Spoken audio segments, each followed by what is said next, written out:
In our initial review, we looked at the Steam Deck in the context of how well it could handle the basics, i.e. playing Steam games, being a usable computer, feeling good to control, etc, etc, etc. Go watch it if you haven't already, but the gist is that the Steam Deck is a very competent machine and possibly the best example of gaming on Linux actually making sense for the average consumer. It's pretty great to be able to finally tackle much of my Steam library without being tethered to my desktop.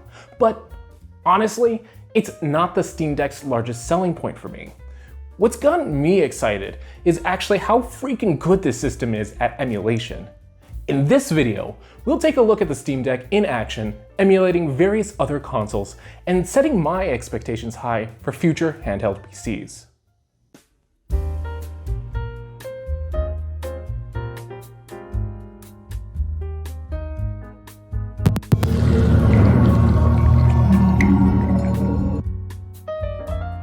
Okay, first, let's recap the Steam Deck a bit.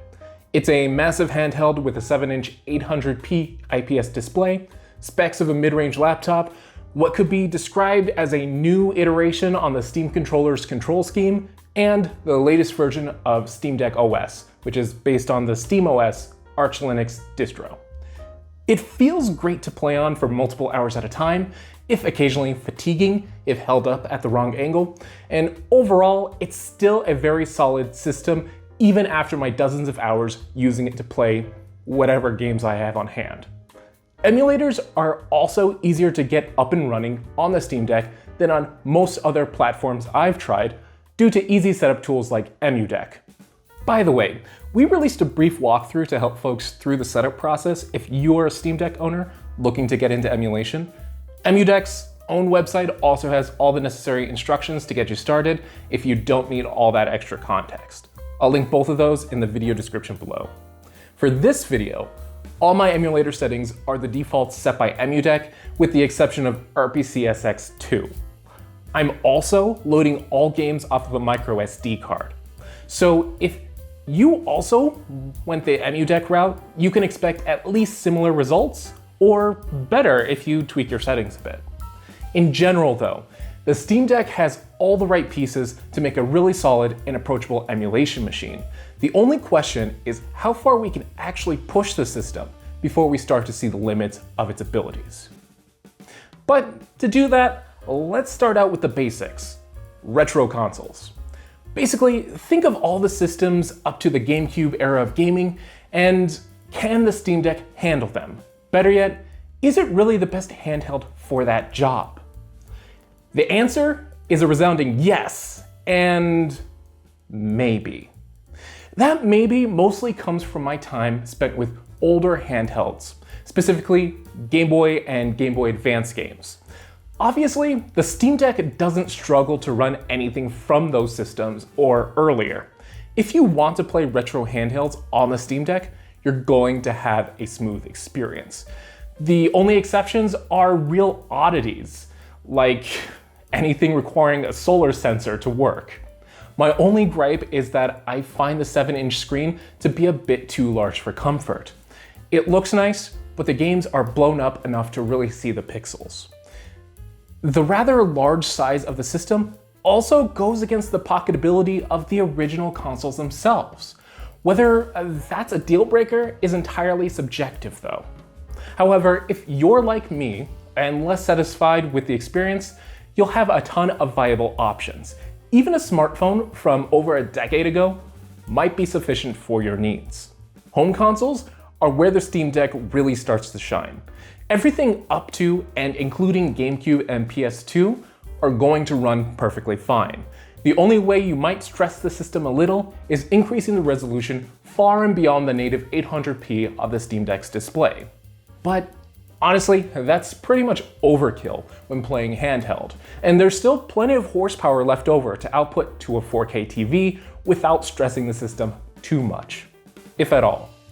Loading up a race in Mario Kart Double Dash via Dolphin honestly felt smoother on the Steam Deck than on my $1,800 smartphone. Everything's just very snappy, and the controls haven't gotten in my way yet. Meanwhile, widescreen PS2 hacks in PCSX2 are great for getting the most out of the Steam Deck's display. Add in HD mods for Persona 3 FES, and the JRPG fan in me is ecstatic to not have to settle for Persona 3 Portable if I don't want to find room in my living room for a PS2 or PS3. Action games like Ratchet & Clank also feel particularly great here, with zero noticeable stuttering and comfy controls. Honestly, these games alone have made the Steam Deck my favorite emulation machine for home consoles. When it comes to retro consoles, everything just works, and works well. That should be expected of a device with the Steam Deck's spec sheet, but I'm thrilled it's met my expectations. Maybe now I can actually finish Mario Sunshine. If we stopped there, I'd honestly be satisfied, but that'd only be scratching the surface of the Steam Deck's potential. For example, the Wii games I've tried run extremely well. Sonic Colors runs smoothly with only a small stutter when first booting up the game, and many stages later, the gameplay is fluid, fast, and as fun as ever. As long as a game accepts GameCube controller input, I'm thinking you should be fine. At least that's been my experience. The only real Wii-related hassles I've found are motion control prompts within games. The same could be said about Wii U games. I've tried most of my Wii U library on the Steam Deck at this point, and everything just kinda works. But you'll need some extra tinkering to get gyro controls operational within games. There also might be some hitches while first loading textures for certain games, but that hasn't really been a deal breaker yet, considering how smooth most of the games I want to play have actually played. One exception I will note though is Super Smash Bros. For Wii U. For whatever reason, the lag and stuttering within the game are very noticeable, to the extent that I'd call it unplayable unless you want a serious handicap or are able to patch it beyond vanilla Cemu 2.0. Still, I haven't found any other cases in which games which could reasonably be played in handheld mode caused any grievances. I've had a blast finally making my way through Donkey Kong Country Tropical Freeze, and everything loads about as quick as it would on the Wii U. And plus, the controls don't feel too far off either. This is honestly a pretty great system to play Wii U games or just catch up on your backlog. If I'm being honest though, many Nintendo games can be less graphically intense. What about something a bit more complicated, like PS3 games? Well, it still works great, within reason. I found playability to generally match RPCS3's compatibility list. If you want to use the Steam Deck to play a specific game, checking the list might be a good first step. For some examples, Infamous loaded and is technically playable but with constant graphical glitches, gargled audio, low frame rates, and enough stuttering to cause headaches with prolonged exposure. Shifting over to OG Dark Souls, booting for the first time showed some minor lag and graphical glitches. Even after most of that cleared up, it's not the smoothest experience. If this were my only option to experience Dark Souls again, I could probably get through it, but it'd be more of a challenge run than anything. Alternatively, Persona 4 Arena felt nearly flawless to play. Over many CPU matches, I didn't experience any stutter whatsoever or notice any sort of lag that'd impact my, admittedly, beginner level performance. I've actually found myself coming back to this game every once in a while for a few quick fun matches between other games. It's been a great experience. PS3 emulation clearly still has a ways to go with certain games, but there's more than enough evidence to say that the Steam Deck can probably handle whatever RPCS3 itself can handle, which is pretty fantastic considering the portable form factor of the Steam Deck. Okay, so we've established that the Steam Deck is more than capable of emulating more recent consoles as well as retro consoles. While I don't have the ROMs to try them myself, I've also seen folks have a playable experience emulating PS Vita, Xbox 360, and Switch games. All of which means that even when the shiniest Steam games become too heavy for the Steam Deck to handle, it's going to be one hell of an emulation machine. That alone could extend the device's usability by many, many years. And That's without even mentioning that you can even play dual screen games with a second monitor on the system without too much hassle. Want to experience the joys of Nintendo Land? No problem, just use your Steam Deck as the gamepad. Want to play all Pokemon games from Pokemon Mystery Dungeon Blue Rescue Team to Pokemon Ultra Moon on a single device? No worries, your Steam Deck is your bottom screen. We've already released a video demonstrating how to get these up and working for yourself, but the ability to play dual screen games as they were intended is beyond awesome for an emulation device and opens up so many additional games which either might not have been playable or looked like crap trying to jam two screens onto the Steam Deck's display. But, it's not all perfect. Citra for 3DS emulation still offers huge variation in performance between games. Gyro controls through Cemu drift like crazy and are admittedly finicky to set up at first. If you don't have a USB-C monitor handy, you'll also need to buy a separate powered USB-C hub if you don't have one of those already, which could add to the setup's clunkiness. Plus, unless you're willing to 3D print a mount to attach a small display to the top of your Steam Deck or get creative with mounting accessories, portability is pretty much non-existent for dual screen games. The most convenient method I've found so far is getting a Genki Shadowcast and connecting it to one of my laptops, which I would actually recommend if you're in the market for an extra portable capture card. It's not a handheld setup, but it's a quick setup with a device I typically have with me anyway while traveling. Still, I'm definitely willing to pay those performance costs, particularly for the chance to emulate Wii U games properly.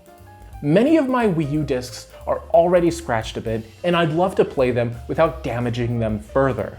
In terms of game preservation, having a handheld like the Steam Deck that can competently multitask feels huge.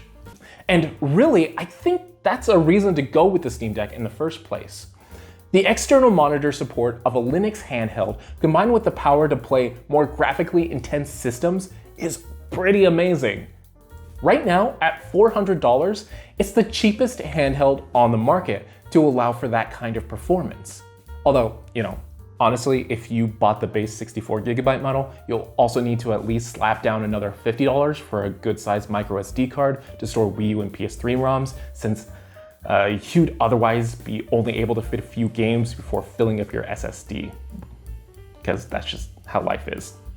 But if you really need that level of emulation performance, it's more expensive to do better, with the closest competitors like the Aya Neo Air being at least $50 more, and the next jump in performance either being around $600 or a full year of production development away. But what if you don't need all that performance? Let's say you only want to play Game Boy Advance or GameCube games. Is the Steam Deck still worth the money?